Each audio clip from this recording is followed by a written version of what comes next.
ഇവിടെ ഞാൻ വന്നപ്പോ ഉള്ള ഒരു അവസ്ഥയില് അരിയനൊരു ലക്ഷം പേരുണ്ടാണ് ആൾക്കാർക്ക് എന്തെങ്കിലുമൊക്കെ എഴുതി കൊടുക്കുമായിരുന്നു. അങ്ങനെ അതിന്റെ ഇടയിലൊക്കെ ഒരു ചെറിയൊരു അവാർഡ് കിട്ടി. ഇപ്പോ കോവിലന്റെ തട്ടകം എന്നുള്ള കേന്ദ്ര സാഹിത്യ അക്കാദമി അവാർഡ് നമ്മളെ കോളേജിൽ നാരായണ മാഷൊക്കെ ആയിട്ട് വലിയൊരു സമ്മേളനം സംഘടിപ്പിച്ച ഒരു കാലഘട്ടത്തിലാണ് എനിക്ക് 2002 ഇദ്ദേഹത്തിന് കിട്ടിയപ്പോ ഇങ്ങനെ വന്ന് പറഞ്ഞു. അപ്പൊ കോളേജിലെ സംഘടനകളോ മറ്റ് അധ്യാപകരോ ഇങ്ങനെ ഒരു സംഗതി പരാമർശിക്കുക പോലും ഉണ്ടായില്ല. ഇവിടുത്തെ പൊതുപ്രവർത്തകർക്ക് അറിയാം. എന്തായാലും നമ്മള് അങ്ങനെ സംസാരിക്കലും അയ്യപ്പേട്ടൻ മാത്രമാണ് എന്നെ കുറിച്ച് ഇങ്ങനെ 2 വാക്ക് പറഞ്ഞത്. ഇവിടെ അങ്ങനെ ആൾക്കാർക്ക് ഇത് ചെയ്തു കൊടുക്കുകയും ഇങ്ങനെ ഒരുപാട് കിട്ടിയ ഒരു അധ്യാപകൻ ഇവിടെ പ്രവർത്തിക്കുന്നുണ്ട് എന്നുള്ളൊരു 2 വാക്ക് പറഞ്ഞതായിട്ട് ഞാൻ ഓർക്കുന്നുണ്ട്. അപ്പോ ഞാൻ ഈ നാട്ടുകാരനല്ല, എങ്കിലും ആ നാട്ടുകാരൻ ഇപ്പോ നമുക്കങ്ങനെ നാട് എന്നിപ്പോ ആഗോള ഇതിലൊക്കെ ഒന്നായിക്കഴിയില്ലേ. ഏത് നാട്ടുകാരെ ആയാലും കണ്ടാണിശ്ശേരിയുടെ ആ മാധുര്യവും സ്നേഹവും ഒക്കെ നോക്കിയിട്ടുള്ള ആൾക്കാർ എന്നും ഈ കണ്ടാണിശ്ശേരിയിൽ തന്നെ അതിന്റെ ആ മാർദ്ദവും അതുപോലെ പരുക്കനും ഒക്കെ ഉള്ളതായിട്ടുള്ള ആ മനുഷ്യത്വത്തിൽ എല്ലാത്തിലും ഉയർത്തി നിൽക്കുന്ന ആ പച്ചപ്പ് അത് ലോകത്തിന് കാണിച്ചു കൊടുത്തിട്ടുള്ളത് ഒരേ ഒരു എഴുത്തുകാരൻ മലയാള സാഹിത്യത്തില് കോവിലൻ എന്നാണെന്ന് നമുക്ക് നിസ്സംശയം പറയാൻ കഴിയും. ആ പച്ചയായ മനുഷ്യർക്ക് എപ്പോഴും കാപട്യങ്ങളോ അപചാരിതകളോ ഉണ്ടാവില്ലല്ലോ. അവരുള്ള കാര്യങ്ങൾ തുറന്നു പറയും. ഇവിടെ ഇപ്പൊ ശേഖരേട്ടൻ പറഞ്ഞ പോലെ തന്നെ മുള കൊടുത്തില്ല എന്നുള്ളതിൽ വേറൊരു സംഗതി ഉണ്ട്.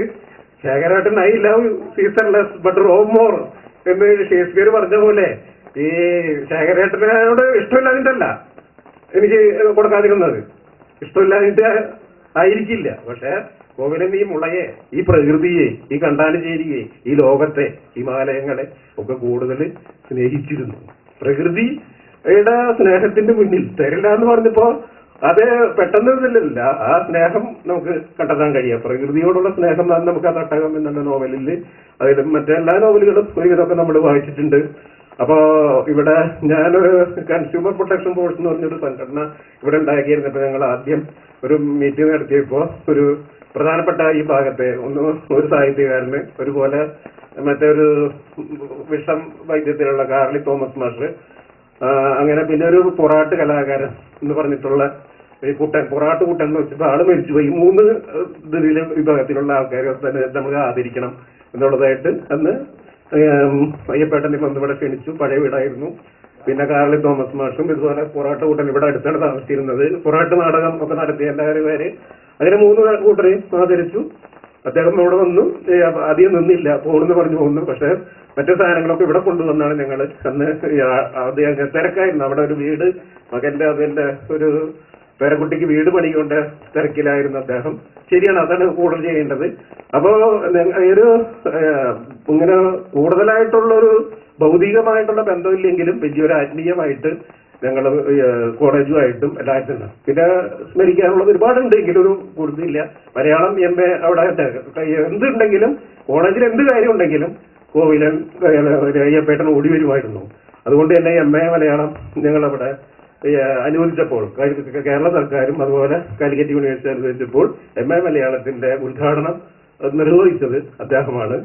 ആ ഫോട്ടോകളും അവിടെ വയ്ക്കുന്നുണ്ട്. അതുകൊണ്ട് 13 വർഷമായി അതിങ്ങനെ തുടർന്നു പോകുന്നുണ്ട്. കഴിഞ്ഞ വർഷം ഞാൻ 1-2 കുട്ടികളെ കൊണ്ട് അദ്ദേഹത്തിന്റെ കൃതികളെ കുറിച്ച് എഴുതിക്കുകയും ഇപ്പൊ ഒരു കുട്ടി എഴുതിയതായിട്ടുള്ള കോപ്പി ആയിട്ടാണ് വന്നത്.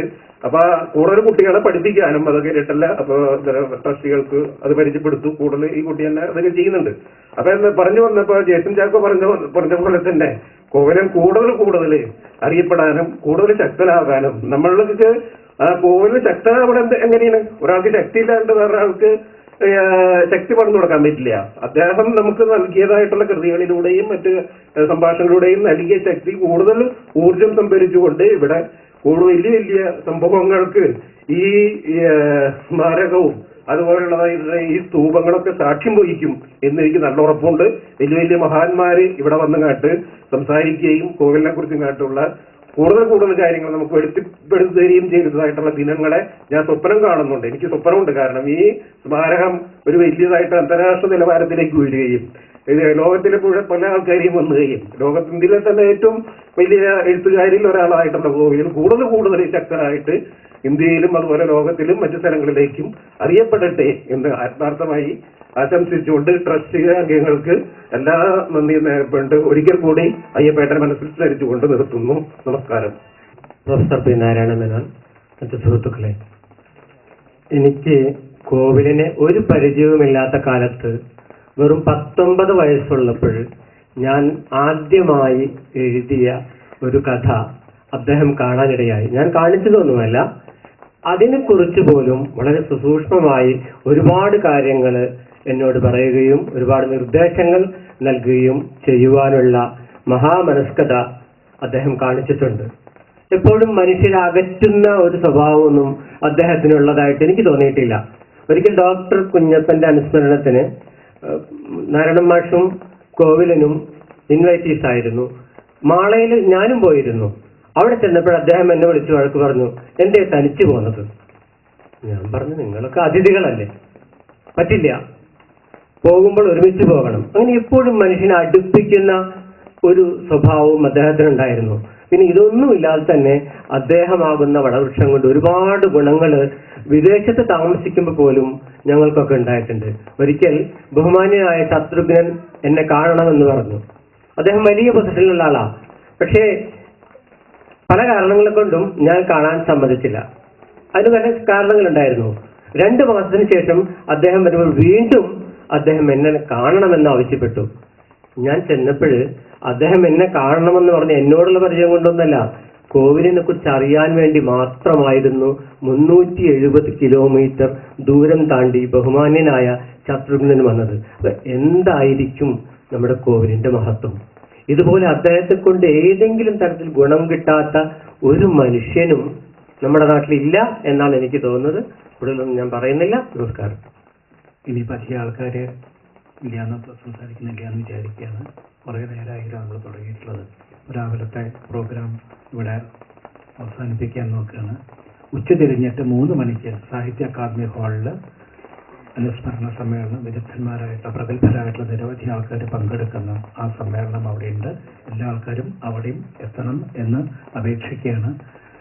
ഇപ്പോൾ ഈ സെഷൻ്റെ ഇന്നത്തെ രാവിലത്തെ ഇവിടെയുള്ള ഈ പ്രോഗ്രാമിൻ്റെ സമാപനം കുറിച്ചുകൊണ്ട് 2 വാക്ക് സംസാരിച്ചുകൊണ്ട് ഔപചാരികമായി കൃതജ്ഞത രേഖപ്പെടുത്തുന്നതിന് ബഹുമാനപ്പെട്ട ശ്രീ എ ആൻഡ്രൂ അവരുടെ സാദരം ക്ഷണിക്കുന്നു. വടക്കമ്പാട് പറഞ്ഞതുപോലെ നന്ദി പ്രസംഗം തീർത്തും ഔപചാരികം മാത്രമാണ്. എന്തുകൊണ്ടെന്നാൽ ഇന്ന് ഇവിടെ നമ്മളെല്ലാവരും എത്തിച്ചേർന്നത് ആരുടെയും നിർബന്ധം കൊണ്ടല്ല. ഇത് നമ്മുടെ കടമയാകുന്നു, ജീവപര്യന്തമുള്ള ഉത്തരവാദിത്വമാകുന്നു എന്ന തിരിച്ചറിവിലാണ് ഈ ഞായറാഴ്ച കോരിച്ചൊരിയുന്ന മഴയത്തും കുട്ടികളടക്കം ഇവിടെ എത്തിച്ചേർന്നിട്ടുള്ളത്. എങ്കിലും ഔപചാരികതയുടെ പേരിൽ എല്ലാവർക്കും നന്ദി രേഖപ്പെടുത്തുന്നു. ഈ വർഷം Mattom saint Francis higher secondary സ്കൂളിലെ മലയാളം കുട്ടികൾ മുൻ വർഷങ്ങളിൽ നിന്ന് വ്യത്യസ്തമായി തന്നെ ഒരു അനുസ്മരണ പ്രവർത്തനത്തിൽ സജീവമായി പങ്കാളിത്തം വഹിച്ച വർഷം കൂടിയാണ്. ഈ കണ്ടാണിശ്ശേരി, ചൂണ്ടൽ, എളവള്ളി പഞ്ചായത്തുകളിൽ 100ഓളം കുട്ടികൾ 1000ഓളം നോട്ടീസുകൾ കോവിലിന്റെ അനുസ്മരണ പ്രവർത്തനവുമായി ബന്ധപ്പെട്ട് വീടുകളിൽ എത്തിക്കുകയുണ്ടായി. അത് അവർക്കൊരു പഠന പ്രവർത്തനമായിട്ടാണ് നൽകിയത്. ആദ്യമേ തന്നെ അവരൊരു ലിസ്റ്റ് ഉണ്ടാക്കി അവരുടെ പരിസരത്ത് സാഹിത്യത്തിനോടും സംസ്കാരത്തിനോടും പൊതുജീവിതത്തിനോടും അന്യനോടും ആകാംക്ഷയും ഉത്കണ്ഠയും ആകുലതയുമുള്ള മറ്റു മനുഷ്യരുടെ ഒരു ലിസ്റ്റ് എടുക്കാൻ ആവശ്യപ്പെട്ടു. അപ്പോൾ പലരും ആ അന്വേഷണത്തിലെ 2ഉം 3ഉം 4ഉം പേരിൽ മാത്രം ഒതുങ്ങി നിൽക്കുന്ന ദയനീയമായ കാഴ്ച നമ്മുടെ സമൂഹത്തിന്റെ തന്നെ ഒരു നേർഛേദമാണ്. പിന്നീട് അവർ കണ്ടെത്തിയ ലിസ്റ്റിൽ നിന്ന് 10 പേരെ തെരഞ്ഞുപിടിച്ച് അവർ നോട്ടീസ് എത്തിക്കുകയായിരുന്നു. കുട്ടികളോട് പറയേണ്ടായി, 10-15 കൊല്ലം കഴിഞ്ഞ് ഇതുപോലൊരു പഠന പ്രവർത്തനം ഈ ക്ലാസ് മുറിയിൽ നടക്കുമ്പോൾ അവരുണ്ടാക്കുന്ന ലിസ്റ്റിൽ നിങ്ങൾ ഉൾപ്പെടണം. അപ്പം അത്തരം ഒരു പ്രവർത്തനത്തിന് ശേഷം ഇന്ന് വളരെ ചെറിയ ഒരു ഭാഷാഭിമാന യാത്രയെ പുറപ്പെടാൻ കഴിഞ്ഞിട്ടുള്ളൂ. പക്ഷേ നമ്മുടെ ദേശത്തിന്റെ സ്വപ്നം ഇങ്ങനെ ഒരു ജൂൺ 2 അത് ഏത് ഞായറാഴ്ചയായാലും എത്ര വലിയ മഴ പെയ്താലും ഈ പ്രദേശത്തിന്റെ എല്ലാ കൈവഴികളിൽ നിന്നും എല്ലാ റോഡുകളിൽ നിന്നും ഭാഷാഭിമാന യാത്ര, സ്വന്തം ദേശത്തിന്റെ സംസ്കാരത്തിന്റെ എല്ലാ കാലവും നിലനിൽക്കുന്ന നിത്യ യൗവനാക്ഷര ഭൂപടം എന്ന് നമ്മൾ നമ്മുടെ ബ്രോഷറിൽ വിശേഷിപ്പിച്ച കോവിലിന്റെ കുടീരത്തിലേക്ക് പുറപ്പെടാൻ കഴിയണം. അത് നമ്മളുടെ ചുമതലയാണ്, ഉത്തരവാദിത്തമാണെന്ന് മാത്രം പറഞ്ഞുകൊണ്ട് ഇവിടെ എത്തിച്ചേർന്ന എല്ലാവർക്കും ഒരിക്കൽ കൂടി നന്ദി പറഞ്ഞുകൊണ്ട്, കോവിലിന്റെ തന്നെ ഒന്നാം അനുസ്മരണത്തിൽ തുടങ്ങിയതാണ് നമ്മൾ വായനയുടെ തോട്ടങ്ങൾ എന്ന പേരിൽ കോവിലിന്റെ കഥ വായിക്കാറുണ്ട്. നമ്മൾ ഇന്ന് കോവിലിന്റെ കഥയല്ല വായിക്കുന്നത്. ഇന്ന് നമ്മൾ ഒരർത്ഥത്തിൽ പറഞ്ഞാൽ വർത്തമാനങ്ങളുടെ ഒരു തോട്ടങ്ങളാണ് നമ്മൾ നടത്തിയത്. അതും കോവിലിന് ഇഷ്ടപ്പെട്ട ഒന്ന് തന്നെയാണ്. കോവിലിന്റെ എഴുത്തിലെ പറച്ചിലിന്റെ ആഖ്യാനത്തിന്റെ രൂപം ഉണ്ടായിരുന്നു. ഇന്ന് എല്ലാവരും കോവിലിനെ കുറിച്ചുള്ള നല്ല ഓർമ്മകൾ ഇവിടെ പങ്കുവച്ചു. കോവിലിന്റെ ജന്മാന്തരങ്ങളിൽ കോവിലിന്റെ ആത്മാംശമുള്ള കഥാപാത്രം ഒരു ഓപ്പറേഷന് മുമ്പ് തയ്യാറെടുക്കുന്ന അവസാന ഭാഗം മാത്രം വായിച്ച് നന്ദി രേഖപ്പെടുത്തുകയാണ്. ഒരു ചില്ല ഉണങ്ങുന്നതുപോലെ, ഒരില പൊഴിയുന്നതുപോലെ മനുഷ്യനും മരിക്കുന്നു. അനന്തകോടി ജീവജാലങ്ങളിൽ മനുഷ്യജീവൻ എന്നൊരു സവിശേഷ പ്രതിഭാസവും ഇല്ല. ജനിച്ചും ജീവിച്ചും മരിച്ചും വീണ്ടും ജനിച്ചും ജീവിച്ചുകൊണ്ടിരിക്കുന്ന കൂട്ടത്തിൽ ഞാനും ഒരിക്കൽ മരിക്കുന്നു. മരണം ജന്മസ്വഭാവമാകുന്നു. ജീവിതത്തിന്റെ പച്ചയും പരപ്പും എന്നിട്ടും തുടരുന്നു. വിത്തും വളവും വിളയും തുടർന്നുകൊണ്ടേയിരിക്കുന്നു. 110 ദിവസത്തെ മൂപ്പ് മാത്രമുള്ള നെൽവിത്താണെങ്കിൽ വർഷത്തിൽ 3 വട്ടം വിളഞ്ഞു കൊയ്യുന്നു. സൂര്യപ്രകാശവും വായുവും നേരിൽ ലഭിക്കാൻ ഇലകൾ മത്സരിക്കുന്നു. ഇലകൾ ഞെരുങ്ങുന്നു. അടിപ്പെട്ടവൻ മൂപ്പെത്തും മുമ്പേ സ്വയം ജീർണിക്കുകയും പൊഴിയുകയും ചെയ്യുന്നു. അത്ഭുതം തന്നെ. സകലരോടും എനിക്ക് നന്ദിയുണ്ട്. പിന്നിൽ നിന്ന് എന്നെ കൊഞ്ഞനം കുത്തിയ കളരി കൈമൾമാർ നീ എന്തുകൊണ്ട് പന കയറുന്നില്ല എന്ന് മുഖത്തു നോക്കി എന്നോട് ചോദിച്ചിട്ടില്ല. നീ എന്തിനെഴുതുന്നു? അവന്റെ മനസ്സ് നിലക്കും പോലെ അവൻ എന്നെ കണ്ടു, അഥവാ കണ്ടിട്ടേയില്ല. എത്ര മനുഷ്യർ, എന്തൊരു തിരക്കാണിവിടെ. മരത്തിന്റെ ഒരു ഇലയോ തലമുടിയിൽ ഒരു നാരോ ആരും വേറിട്ട് കാണുന്നില്ല. എന്തിന് ഖേദം, നിരാശ. ഇപ്പോൾ എന്നെ കണ്ടറിയാനും ഒരാളുണ്ടായി. ഞാൻ സംതൃപ്തനാകുന്നു സർജൻ. അങ്ങേക്ക് നന്ദി. ഞാൻ നടിക്കുകയായിരുന്നില്ല എന്ന് അങ്ങ് ഒരാളെങ്കിലും അറിയാനുണ്ടായല്ലോ. നന്ദി. കുട്ടികൾ ഇതിനു ശേഷം വരിയായി ചെന്ന് പുഷ്പാർച്ചന നടത്തി തിരിച്ചു വരേണ്ടതാണ്.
കോവിഡ് അനുസ്മരണത്തിൻ്റെ 3-ാം വർഷം അനുസ്മരണ സമ്മേളനം ആരംഭിക്കുകയാണ്. ഏവർക്കും സ്വാഗതം നേരുന്നതിനായി ജനറൽ കൺവീനർ വടക്കുംപാട് നാരായണനെ ക്ഷണിക്കുകയാണ്. അതിനു മുൻപ് മൗന പ്രാർത്ഥന എല്ലാവരും എഴുന്നേറ്റ് നിൽക്കണമെന്നാണ്.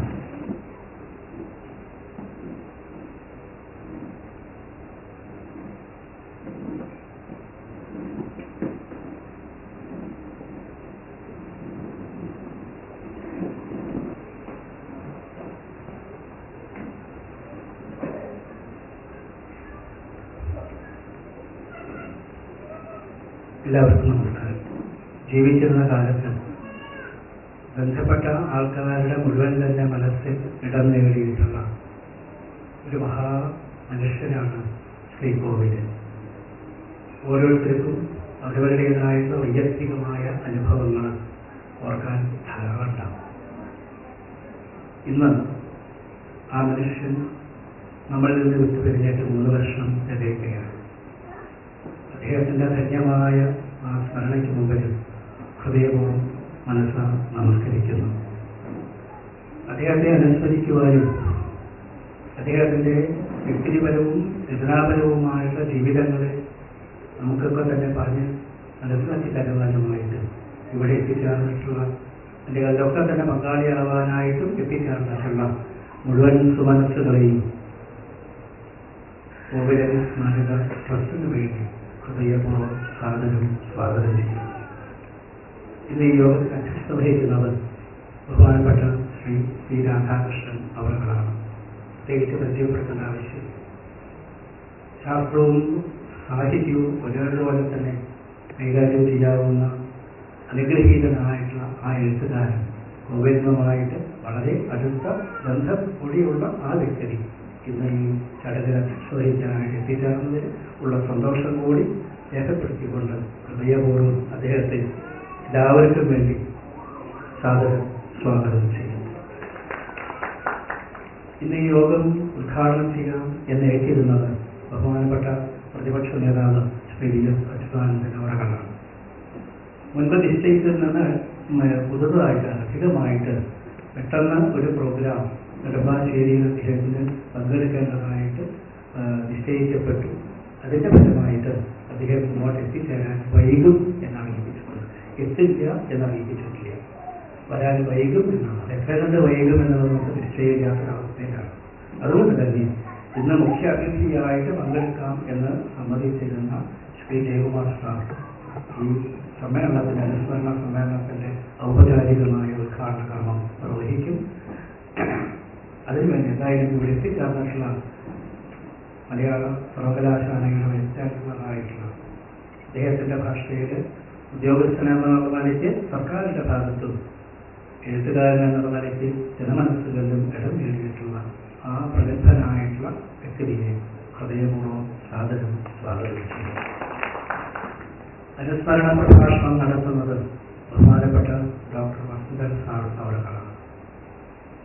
അയത്നലളിതമായിട്ട് മധുരോദാരമായ വിധത്തിൽ എഴുതിക്കൊണ്ടിരിക്കുന്ന ശ്രീ വസന്തൻ സാർ കോവിലിൻ്റെ കൃതികളെക്കുറിച്ചും കോവിലിനെക്കുറിച്ചൊക്കെ തന്നെ വളരെ നന്നായിട്ട് പഠിച്ച് മനസ്സിലാക്കിയിട്ടുള്ള വ്യക്തിയാണ് അദ്ദേഹം. അതുകൊണ്ട് തന്നെ കോവിലിനെ അനുസ്മരിച്ചുകൊണ്ട് അദ്ദേഹത്തിൻ്റെതായിട്ടുള്ള പ്രഭാഷണങ്ങൾ ഉണ്ടാവും. അതിൽ അദ്ദേഹം സമ്മതിച്ചു. ഇവിടെ എത്തിച്ചേർന്നിട്ടുള്ള അദ്ദേഹത്തെ എല്ലാവരുടെ പേരിലും ഹൃദയപൂർവ്വം സാദരം സ്വാഗതം ചെയ്യുന്നു.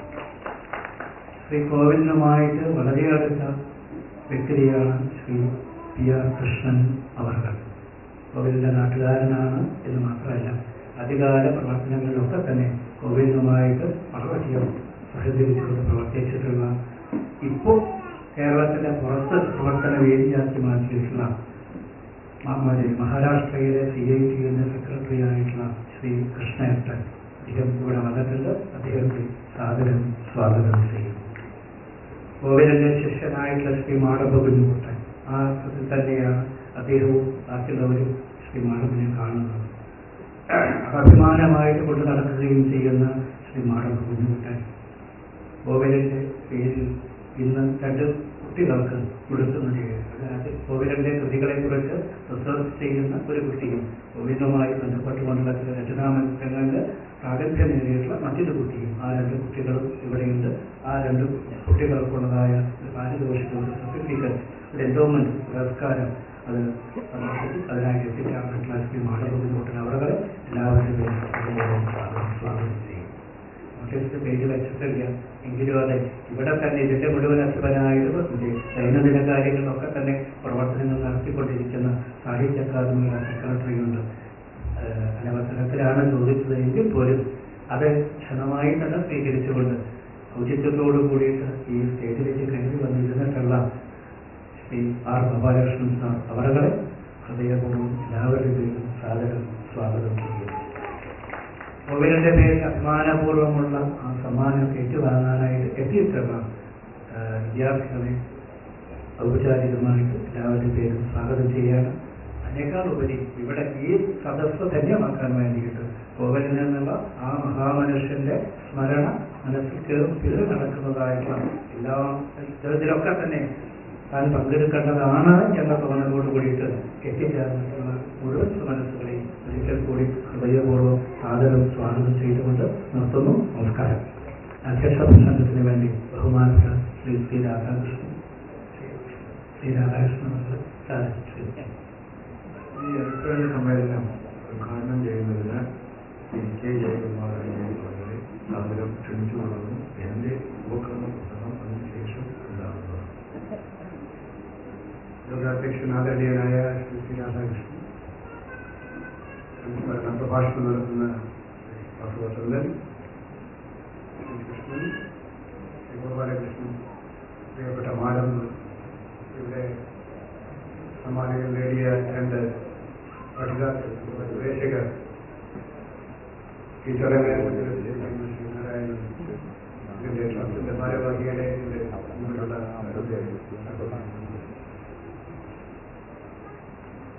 ഞാനിവിടെ ഒരു ഉദ്ഘാടകനായിട്ടോ അധ്യക്ഷനായിട്ടോ ഒന്നും വന്നതല്ല. എന്നോട് ഈ ചടങ്ങിൽ സംബന്ധിക്കണം. ഉദ്ഘാടനം സന്തോഷ നേതാവാണ്. പ്രഗത്ഭരായിട്ടുള്ള ഒരുപാട് പേരിവിടെ ഉണ്ട്. അപ്പോൾ സാന്നിധ്യം കൊണ്ട് നിങ്ങളെ ഉപദ്രവിക്കാമെന്ന് മാത്രമേ ഞാൻ കരുതിയുള്ളൂ. എന്നാൽ ഉപദ്രവത്തിന്റെ തോത് ഒന്ന് വർദ്ധിപ്പിക്കണമെന്നാണ് ഇപ്പോൾ എനിക്ക് കിട്ടിയിരിക്കുന്ന കൽപ്പന. ഏതായാലും പ്രതിപക്ഷ നേതാവിന്റെ സ്ഥാനം കൈയടക്കാനൊന്നും ഞാനാവില്ല. ആ സ്ഥാനം അദ്ദേഹത്തിനുള്ളത്. ഇവിടുത്തെ ഉദ്ഘാടകന്റെ സ്ഥാനം അത് നമ്മൾ തൽക്കാലം ഒരു പ്രായോഗികമായ പരിഗണനയുടെ ഫലമായി എന്നോട് ആവശ്യപ്പെട്ടിരിക്കുന്നതാണ്. സാധാരണ സാഹിത്യ സമ്മേളനങ്ങളിൽ പങ്കെടുക്കുമ്പോൾ ഉള്ളതിനേക്കാൾ കൂടുതൽ ഒരധൈര്യം എനിക്ക് കോവിലിനെ പറ്റി പറയുവാനുണ്ട്. കാരണം വായിക്കുന്തോറും ഇനിയും അറിയാനുണ്ട് എന്ന് തോന്നുന്ന ഒരു ആന്തരികമായ ഒരു കാമ്പ് കോവിലിൽ എന്നും കണ്ട് പകുതി ദൂരം പോയി പിന്നെ തിരിച്ചു വന്നിട്ടുള്ള ഒരാളാണ്. അപ്പൊ കോവിലിനെ മനസ്സിലാക്കിയ ഒരു ആധികാരികതയോടുകൂടി കോവിലിൽ സാഹിത്യത്തിൽ അദ്ദേഹത്തിന്റെ 10-11 വരുന്ന നോവലുകൾ, 10 വരുന്ന നോവലുകൾ, 11 ചെറുകഥാ സമാഹാരങ്ങളൊക്കെ വായിച്ച് പഠിച്ച് അരച്ച് കലക്കി കുടിച്ചിട്ട് നിന്ന് ഒരു ഉദ്ഘാടന പ്രസംഗം ചെയ്യാമെന്നുള്ള യാതൊരു വ്യാമോഹവും ഇല്ല. മാത്രമല്ല അദ്ദേഹത്തിന്റെ പല കൃതികളും ഞാൻ അതിനകത്ത് കയറാൻ ശ്രമിക്കുകയും പിന്നെ എന്നെ പുറന്തള്ളുകയും പിന്നെ ഞാൻ വീണ്ടും കയറിപ്പിക്കുകയൊക്കെ ചെയ്ത് വായിച്ചിട്ടാണ് കുറച്ചെങ്കിലുമൊക്കെ വായിക്കാൻ. പക്ഷേ നമ്മളിന്ന് 3ാമത്തെ ചരമദിനം ഇവിടെ ആചരിക്കുമ്പോൾ അല്ലെങ്കിൽ ഇങ്ങനെ ഒത്തുകൂടി കോവിലിൽ സ്മരണം കൊടുക്കുമ്പോൾ ഒരു കാര്യം എനിക്ക് അനിഷേധ്യമായി തോന്നുന്നുണ്ട്. കാലം ചെല്ലുന്തോറും അദ്ദേഹത്തിന്റെ ദേഹവിയോഗം കഴിഞ്ഞ് ഇനിയും വർഷങ്ങൾ കഴിയുന്തോറും ഈ കഥാകൃത്ത് അല്ലെങ്കിൽ ഈ നോവലിസ്റ്റ് നമ്മളെ കൂടുതൽ കൂടുതൽ വിസ്മയിപ്പിക്കുകയും അദ്ദേഹത്തിൽ നാം കാണാതിരുന്ന അഥവാ സംശയിക്കുക മാത്രം ചെയ്ത ആഴങ്ങളും അഗാധതകളും നമുക്ക് ഈ നോവലിസ്റ്റിൽ കാണാൻ സാധിക്കും. മറ്റൊരർത്ഥത്തിൽ അദ്ദേഹം ജീവിച്ചിരുന്ന കാലഘട്ടത്തിൽ നമ്മൾ കോവിലിനെ അറിഞ്ഞത് ഒരു രീതിയിലാണെങ്കിൽ ഇനി നമ്മൾ ജീവിക്കുന്ന കാലഘട്ടം അതിന്റെ സങ്കീർണതകളിലേക്ക് കടക്കുമ്പോൾ ആ സങ്കീർണതകളിൽ നിലയുറപ്പിച്ചുകൊണ്ട് നമ്മൾ കോവിലൻ സാഹിത്യത്തിലേക്ക് തിരിച്ചു വരുമ്പോൾ മറ്റൊരു കോവിലിനെ അവിടെ നമുക്ക് കാണുവാൻ സാധിക്കും. എനിക്ക് ആകെ പ്രധാനപ്പെട്ട ഒരൊറ്റ പോയിന്റേ പറയാനുള്ളൂ. അതെന്തെന്ന് വെച്ചാൽ അദ്ദേഹം തന്റെ സ്വന്തം തട്ടകം അവസാനം കണ്ടെത്തിയ എഴുത്തുകാരനെന്നൊക്കെ നമ്മൾ ഭംഗി ഭാഷയിൽ പറയാറുണ്ട്. എല്ലാ എഴുത്തുകാരനും വാസ്തവത്തിൽ അവരുടെ ജീവിതത്തിന്റെ അന്വേഷണം തന്നെ സ്വന്തം തട്ടകമാണ്. അതുകൊണ്ട് അവസാനത്തെ കൃതിക്ക് തട്ടകം എന്ന് പേരിട്ടുവെങ്കിൽ അത് ഒരു ജീവിതയാത്രയുടെ ഒരു സാഹിത്യയാത്രയുടെ അർത്ഥപൂർണമായിട്ടുള്ള പരിസമാപ്തി എന്ന് നമ്മൾ പറയേണ്ടതായിട്ടുണ്ട്. കാരണം ഈ പേരെന്ന് പറയുന്നത് സത്യമാണ്. അദ്ദേഹത്തിന് വേണമെങ്കിൽ 5ാമത്തെ കൃതിക്കോ 6ാമത്തെ കൃതിക്കോ തട്ടകം എന്ന് പേരില്ല, കിട്ടില്ല, ഇടാൻ സാധ്യമല്ല. കാരണം സാഹിത്യത്തിൻ്റെതായിട്ടുള്ള ഒരു സത്യം ആ സാഹിത്യയാത്രയുടെ പരിസമാപ്തിയിൽ മാത്രമേ തന്റെ സ്വന്തം തട്ടകത്തിൽ എത്തിച്ചേരാൻ സാധിക്കൂ. അപ്പൊ എന്താണ് ഈ തട്ടകം? ഒരു പ്രദേശത്തിന്റെ കഥ പറയുന്ന ഒരു എഴുത്തുകാരനായി കോവിലനെ കാണാം. എന്നാൽ അതിനപ്പുറത്തേക്ക് കാണേണ്ടതായിട്ടുണ്ട് എന്നെനിക്ക് തോന്നുന്നു. ഇപ്പൊ എസ് കെ പൊറ്റക്കാട് ഒരു ദേശത്തിന്റെ കഥ എഴുതി നമുക്കറിയാം, അതിനാനിപ്പാടത്തിന്റെ കഥയാണ്. ഈ ദേശങ്ങളുടെ കഥ, പ്രദേശങ്ങളുടെ കഥ എഴുതുമ്പോൾ എപ്പോഴും ആ പ്രദേശം ഒരു സിമ്പലായി, ഒരു പ്രതീകമായി മാറുക സ്വാഭാവികം. ഇവിടെയും തട്ടകം ഒരു പ്രതീകം തന്നെയാണ്. കോവിലന്റെ സാഹിത്യ യാത്രയുടെ പ്രത്യേകത അദ്ദേഹം അവസാന കാലത്ത് ജീവിച്ച തന്റെ സ്വന്തം നാട്ടിന്റെ ഉൾപ്രേരണകളെ, ഉൾത്താപങ്ങളെ, മനുഷ്യരെയൊക്കെ ആവിഷ്കരിക്കാനാണ് അദ്ദേഹത്തിന്റെ ഏറ്റവും സൂക്ഷ്മമായിട്ടുള്ള സാധന അദ്ദേഹം ചെലവിട്ടതെങ്കിൽ അവിടെ എത്തിയത് ഒരു വലിയ മനുഷ്യനെ മനസ്സിലാക്കുവാനും ഈ രാജ്യത്തെ മനസ്സിലാക്കുവാനുമുള്ള സ്നേഹപൂർവമായ ഒരു പ്രോജക്റ്റിന്റെ ഭാഗമായിട്ടാണ്. ഒരുപക്ഷെ കോവിലിന്റെ ഭാരതീയത വേണ്ടത്ര ചർച്ച ചെയ്യപ്പെട്ടിട്ടുണ്ടോ, പഠന വിഷയമാക്കിയിട്ടുണ്ടോ എന്നൊക്കെ പറയുന്നത് ഇവിടെ ഇരിക്കുന്ന കുട്ടികളാണ്. കോവിലിന്റെ പ്രാദേശികത അല്ലെങ്കിൽ അദ്ദേഹത്തിന്റെ നാട്ടു തനിമ, അദ്ദേഹത്തിന്റെ ഭാഷയിലൊക്കെയുള്ള ഒരു നാട്ടു തനിമ ഉണ്ട്. പക്ഷെ അതിനപ്പുറം സ്വാതന്ത്ര്യ സമരത്തിൽ പങ്കാളിയായ 1923 ജനിച്ച അദ്ദേഹം സ്വാതന്ത്ര്യ സമരത്തിന്റെ ഏറ്റവും തീക്ഷ്ണമായിട്ടുള്ള ഘട്ടങ്ങളിലൂടെ കടന്നുപോയി.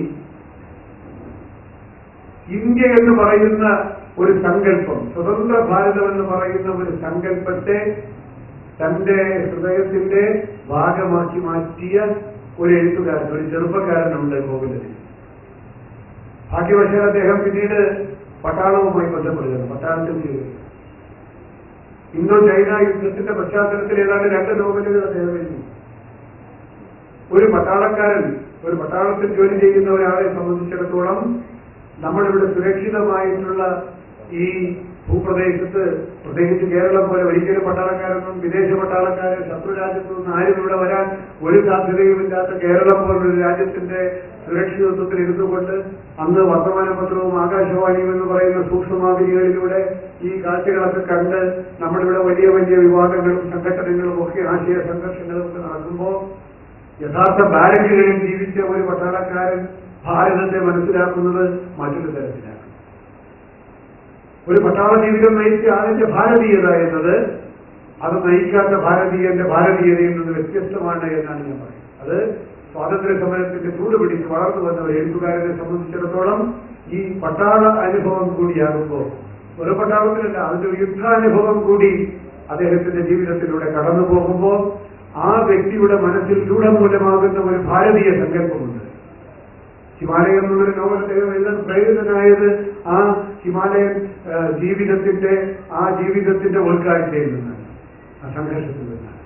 അപ്പോ ഈ ഹിമാലയത്തിലൂടെ തന്റെ ജീവിതാനുഭവങ്ങളിലൂടെ ഭാരതത്തെ അറിയുവാൻ, ആ ഭാരതത്തിലുണ്ടായ അപകർഷത്തെപ്പറ്റി, ഉണ്ടായിട്ടുള്ള ധാർമ്മികമായിട്ടുള്ള പ്രതിസന്ധികളെ പറ്റിയൊക്കെ നൊന്ത് വേദനിച്ച് ഈ ദുരനുഭവങ്ങളെയൊക്കെ എനിക്ക് എന്റെ ഉച്ചാടനം ചെയ്യണം എന്ന് വിചാരിച്ച് എഴുതിപ്പോയ കൃതികളാണ് അത്തരത്തിലുള്ള പല കൃതികൾ. അവസാനം അദ്ദേഹം ഇവിടെ എത്തി, തന്റെ തട്ടകത്തിലെത്തുന്നു. താൻ കണ്ട മനുഷ്യരെ അവരുടെ വിശപ്പിന്റെയും അവരുടെ വറുതിയുടെയും ആത്മാഭിമാനത്തിന്റെയും മനുഷ്യാഭിമാനത്തിന്റെയും പ്രശ്നങ്ങളുമായി ഇടപെട്ട് അദ്ദേഹം തന്നെ മാസ്റ്റർ പീസ് എന്ന് പറയാവുന്ന തട്ടകം എഴുതുമ്പോൾ അദ്ദേഹം തട്ടകത്തെ ഇന്ത്യയോളം വലുതാക്കുകയല്ല, എന്നാൽ ഇന്ത്യയെ ഈ തട്ടകത്തിൽ കൊണ്ട് പ്രതിഷ്ഠിക്കുകയാണ്. അദ്ദേഹത്തിന്റെ ഭാരതീയത ഈ തട്ടകത്തിൽ നിന്നുകൊണ്ട് ഭാരതത്തെ മനസ്സിലാക്കുവാനും എന്റെ ഈ തട്ടകത്തിനുള്ളിൽ എന്റെ ഭാരതമുണ്ട് എന്ന് പറയുന്ന ഒരു സ്റ്റേറ്റ്മെന്റ് നടത്തിക്കൊണ്ട് തന്റെ രാജ്യത്തെക്കുറിച്ചുള്ള ഉൾക്കാഴ്ചയുടെ ഒരു പുതിയ ഒരു മാനത്തിലേക്ക്, വിധാനത്തിലേക്ക് കോവിലൻ ഉയർന്നപ്പോഴാണ് അദ്ദേഹത്തിന്റെ ഈ മാസ്റ്റർ പീസ് അപാരമായിട്ടുള്ള ഒരു ചൈതന്യത്താൽ പ്രഫുല്ലമായിരിക്കും. അപ്പോൾ ഈ ഭാരതീയത, ദേശീയത, അതേസമയം ഏറ്റവും താഴേക്കിടയിലുള്ള ഏത് പ്രശ്നം വന്നാലും അതിന്റെ കുരിശേന്തേണ്ടി വരുന്ന സാധാരണക്കാരന്റെ ഹൃദയവുമായി സംവദിക്കാനുള്ള കഴിവ്, ആ മാനവികത എല്ലാം ചേർന്ന അതിസങ്കീർണമായ ഒരു ഭാവുകത്വത്തിന്റെ ഉടമയാണ് കോവിലൻ. അതുകൊണ്ടാണ് ഞാൻ പറഞ്ഞത്, വരും കാലങ്ങളിൽ ഉള്ള യാഥാർത്ഥ്യങ്ങളിൽ നിന്നുകൊണ്ട് കോവിലിനെ വീണ്ടും സന്ദർശിക്കേണ്ടി വരും, റീവിസിറ്റ് ചെയ്യേണ്ടി വരും. അപ്പോ നമുക്ക് അറിഞ്ഞുകൂടാത്ത കോവിലിൽ ഇനിയും ഈ കോവിലിൽ നിന്ന് നമ്മൾ അറിയുവാൻ പോകുന്നതാണ്. അപ്പോ മരണാനന്തര ജീവിതം ഒരു എഴുത്തുകാരനെ സംബന്ധിച്ചിടത്തോളം വളരെ നിർണായകമാണ്. കോവിലിന്റെ മരണാനന്തര ജീവിതം ഒരുപക്ഷെ മറ്റ് നമ്മൾ വാഴ്ത്തിയ ഏതൊരു എഴുത്തുകാരനേക്കാളും ഉജ്ജ്വലമായിട്ടുള്ള, അങ്ങേയറ്റം സർഗാത്മകമായിട്ടുള്ള ഒരു മരണാനന്തര ജീവിതമാണ് കോവിലിന്റേത് എന്നുള്ള കാര്യത്തിൽ സംശയമില്ല. കാരണം എഴുതി വച്ചതിൽ മുഴുവൻ തന്റെ ആത്മാവിന്റെ കയ്യൊപ്പ് ചാർത്തി ഒരു അന്വേഷണത്തിന്റെ തിക്തതകൾ മുഴുവൻ, ഉൾക്കാഴ്ചകൾ മുഴുവൻ സന്നിവേശിപ്പിച്ച ഒരു സാന്ദ്രതയുള്ള എഴുതുകാരൻ. ഒരു കാര്യം കൂടി പറഞ്ഞാൽ അവസാനിപ്പിക്കും. ഞാൻ പറഞ്ഞല്ലോ, ഞാന് കോവിലൻ സാഹിത്യത്തിൽ പല പ്രാവശ്യം കയറുകയും എന്നെ പുറത്താക്കുകയും പിന്നെയും ഞാൻ കയറുകയും ഒക്കെ ചെയ്തതാണ്. അതെന്താ കാരണം എന്ന് ചോദിച്ചാൽ, ഞങ്ങൾ തെക്കുള്ളവർക്ക്, ഞാൻ വയലാർ അവാർഡിന്റെ കാലഘട്ടത്തിലാണ് ഞാൻ വയലാർ അവാർഡ് ഒരു ട്രസ്റ്റി കൂടിയാണ്. എന്നാണ് ഞാൻ കോവിലിനെ കാണുന്നത് വളരെ അടുത്ത്. ഞങ്ങൾ തെക്കുള്ളവർക്ക് ഈ ഭാഷ കുറച്ച് ബുദ്ധിമുട്ടാണ്. ഞാൻ കുറച്ചൊക്കെ സഞ്ചരിക്കുകയും മറ്റ് ഭാഷാ ശൈലിയൊക്കെ കുറച്ച് അറിയാമെന്നുള്ള അഹങ്കാരത്തോടു കൂടിയാണ് കയറിയതെങ്കിൽ പോലും ആ ഭാഷ എന്നെ പോലുള്ളവർക്ക് ആദ്യമൊക്കെ ഒരു തടസ്സമായിരുന്നു എന്നുള്ളത് മാത്രം. പക്ഷെ അതും ഒരു നല്ല സാഹിത്യത്തിന്റെ ലക്ഷണമാണ്. നല്ല സാഹിത്യത്തിന് ഒരു ആന്തരികമായിട്ടൊരു അഹന്തയുണ്ട്. ഇതൊക്കെ ഭേദിച്ച് നിനക്ക് മനസ്സുണ്ടെങ്കിൽ അകത്ത് വന്നാൽ മതിയെന്നാണ്. ഈ ഭാഷയൊക്കെ കടന്ന് ഇങ്ങോട്ട് വന്നാൽ മതി, അല്ലാതെ ഇവർക്ക് നിർബന്ധമൊന്നുമില്ല എന്നുള്ളൊരു അഹന്തയുണ്ട്, ഒരു സർഗാത്മകമായിട്ടുള്ളൊരു അഹന്തയുണ്ട്. ആ ഒരു വെല്ലുവിളിയിലൂടെയാണ് നമ്മൾ കടന്ന് പിന്നെ നമ്മുടെ കോവിലിനെ കണ്ടെത്തുന്നത്. അപ്പൊ അതാണ് ഞാൻ പറഞ്ഞത്, ഒരുപാട് പുനർവായനകളുടെ ഒരു കാലഘട്ടം ഇനി ഉണ്ടാകാൻ പോവുകയാണ് കോവിലിന്. വാസ്തവത്തിൽ മലയാള ഭാഷയ്ക്കും നമ്മുടെ സാഹിത്യത്തിനും ഒരു നിസ്തുലമായിട്ടുള്ള ഒരു വ്യക്തിത്വമായിരുന്നു കോവിലൻ. കോവിലിനെ പോലെ കോവിലൻ മാത്രമെന്ന് പറയുന്നത് ക്ലീശയാണ് എന്നെനിക്കറിയാം. കാരണം ഏത് മുതിർന്ന സാഹിത്യകാരനും ഉയർന്ന സാഹിത്യകാരനും സമനായി അയാൾ മാത്രമേ ഉണ്ടാവുള്ളൂ. ശ്രീ രാധാകൃഷ്ണൻ പോലെ അദ്ദേഹം മാത്രമേ ഉള്ളൂ. മാടപ്പിനെ പോലെ മാടപ്പ് മാത്രമേ ഉള്ളൂ. അതേസമയം എഴുതി തെളിയാത്ത സമയത്ത് 10 എഴുത്തുകാരെടുത്തിരുന്നാൽ എല്ലാവരും ഒരുപോലെ തന്നെ ചെയ്യും. അതാണ് വ്യത്യാസം. അവരിൽ നിന്ന് ഒരാളായി മാറുമ്പോഴാണ് ഒരു സാഹിത്യകാരൻ തലയെടുപ്പുള്ള സാഹിത്യകാരൻ. അപ്പൊ കോവിലിനെ പോലെ കോവിലിനെ ഉള്ളൂ എന്ന് പറയുന്നത് അർത്ഥമില്ല. പക്ഷേ ആ കോവിലിനെ ഇനിയും മനസ്സിലാക്കുവാനുള്ള അർത്ഥപൂർണമായിട്ടുള്ള